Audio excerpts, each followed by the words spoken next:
Hello everyone, welcome to my channel Similarity. This is the second part of my video moving cloth along the curve.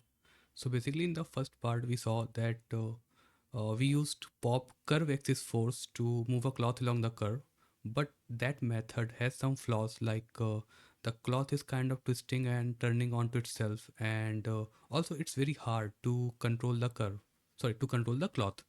And also one more thing you have noticed in the previous video that as the cloth moves along the curve, this front part is getting away from the curve, right? See here. So these are some of the issues that we have faced. So in this video, I will tell you second method, basically a more controlled method to move the cloth along a curve.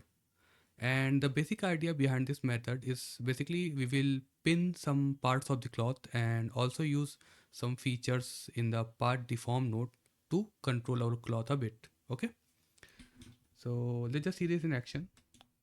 The first thing that we need is a planar patch.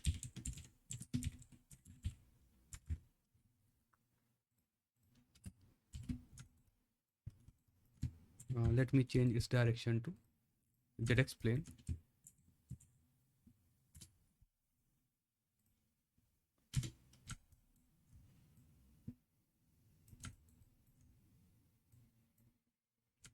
And we can use the spiral curve from the previous video.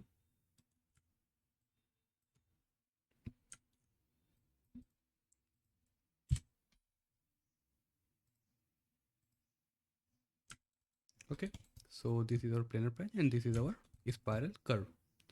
And next I will plug this planar patch into a path deform node.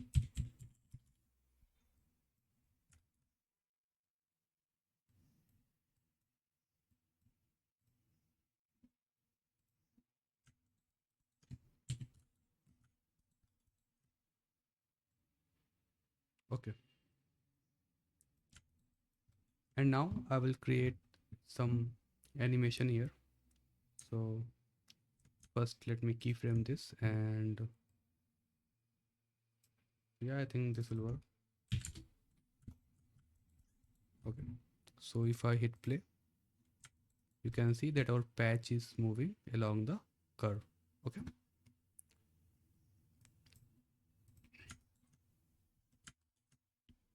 one more thing. Okay, just let me do first plug a film configure cloth node here. Basically this node converts our planar patch into a cloth. Okay, and now I will plug a Vellum solver here.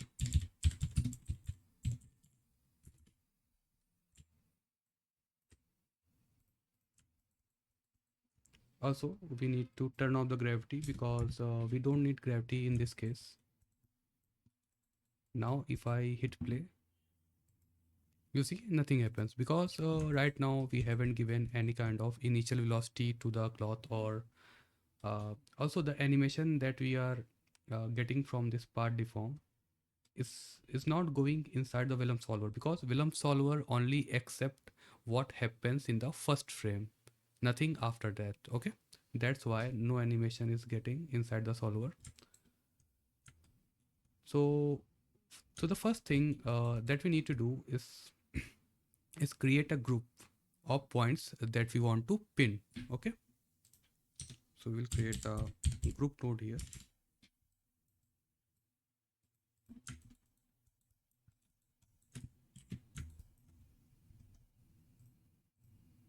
We will call it pin cloth.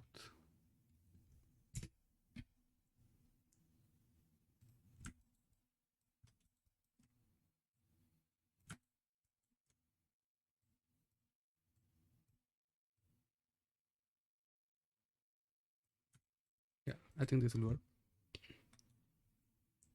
Now I will go inside this Vellum cloth node, and here pinpoints we can select our group and check this box, because if you don't check this box, the cloth is only get pinned to the 3D space, but it will not move. But when you check this box match animation, it will also use the animations that these pinpoint will have. And now if we hit play, our pinned animation, this the animation that these pinned point have will also go inside the vellum solver. Okay, you can see if I hit play here, our pinpoint basically kind of pulling the whole cloth.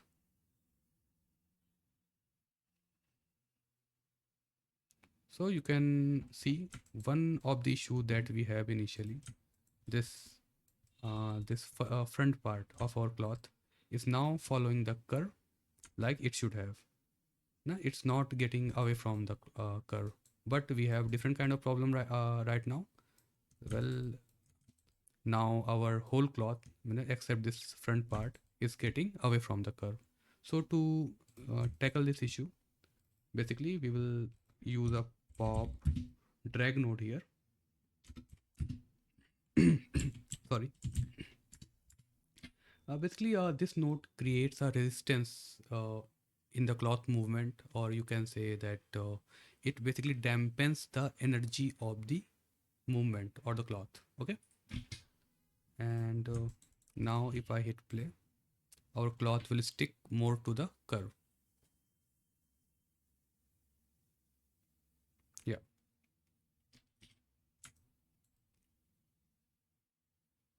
you can see here that our cloth is sticking more to the curve. Okay, one more thing. Well, like, if you see, our cloth is actually getting away from the curve somewhere here, so you can always play along the setting. You can increase the drag amount or something like that. That will adjust the cloth, but that's not we will talking in this video, because you can play around with those settings. But let me tell you something very important here. uh, as you can see that as our cloth moves up the curve, it also changes its orientation, right? Because if I send it directly to the last frame, let's see what will happen. Okay, I think it will take some time to calculate the whole simulation, because my machine is not very good. Okay, just give it some time. You can also fast forward it if you are on the YouTube.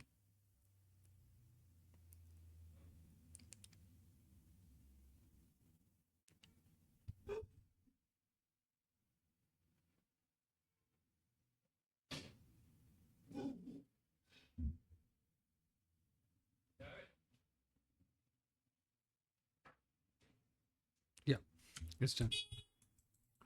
And as you can see here, yeah, here, see, our cloth started something like this, right? Its orientation is something like this, and as it moves up the curve, it basically twisted around the curve and change its orientation. See, orientation changed. So why this is happening? Because not only because the part deform node moves the geometry along the curve, but it also changes its orientation as the geometry moves along the curve. And to do that, part deform node basically uses up vector, right? You can also see here this. We have up direction and we have control up control. Sorry, curve up control. So what it meant? Let me show you this in Photoshop here. So assume this is our cloth. Okay.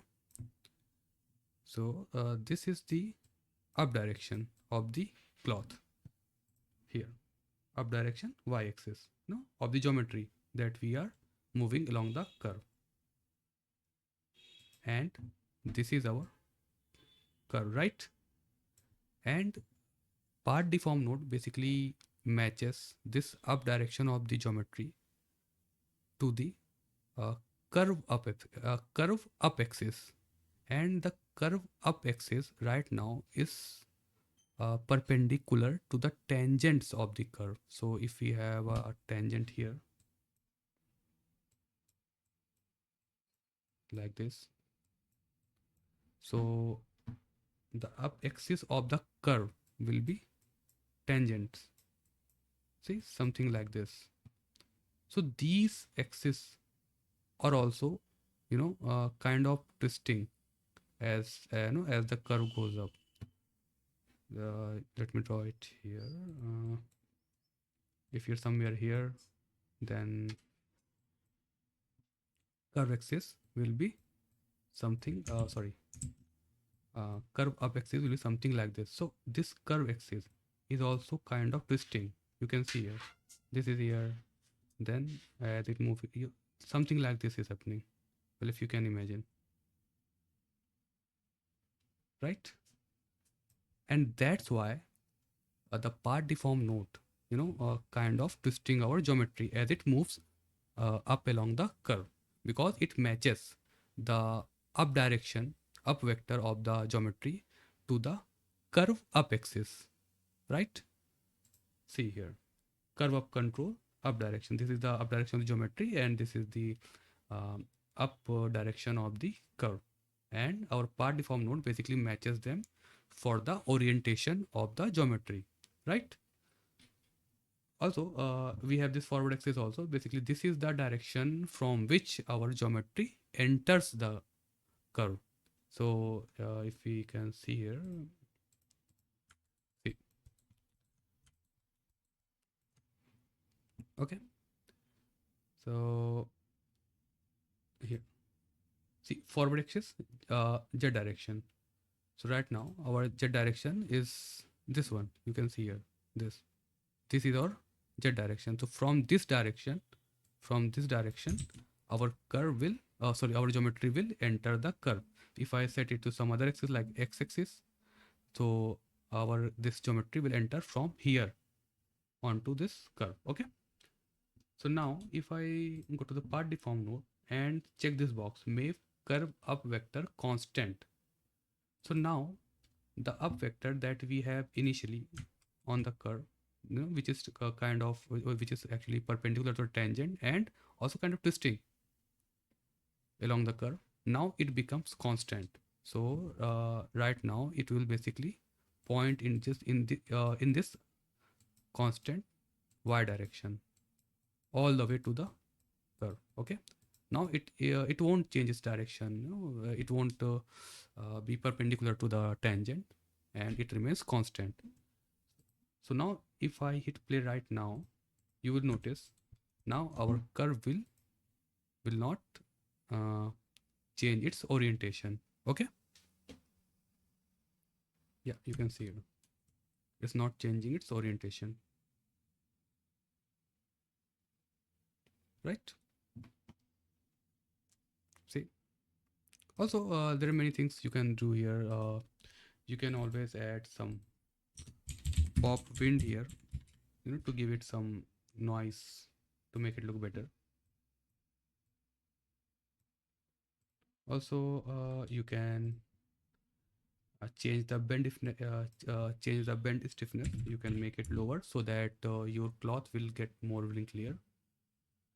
See, the less the bend stiffness you have, the more wrinkly your cloth gets. Okay.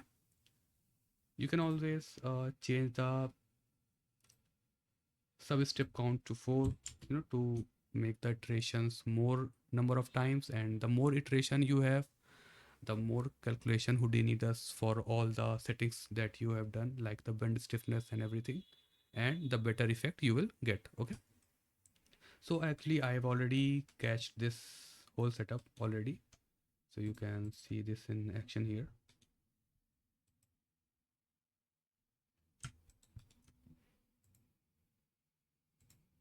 Okay, let me reset my viewport. Sometime Houdini does that. Yeah, you can see. So you can always play around with multiple settings in the path deform node, in the cloth configure node, to achieve the effect that you want. But this is the whole idea behind this second method. to make a more controlled movement of the cloth along the curve.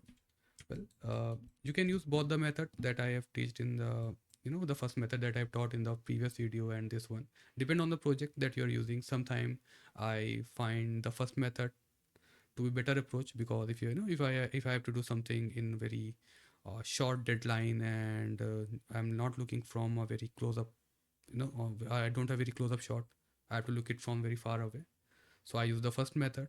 But if I want a more controlled approach, so I will definitely go with this second method. Okay. So this is it for this video. And if you like this video, or if you have any kind of doubt, please do comment in the YouTube video in the bottom. Yeah, I think we have a comment section here, so you can write your comment, and I will answer that. And I hope you like this video, and thank you for watching my video. And if you find interesting and want more videos from me, please do subscribe to my channel, like this video, and thank you for watching. Thank you very much. Okay, bye.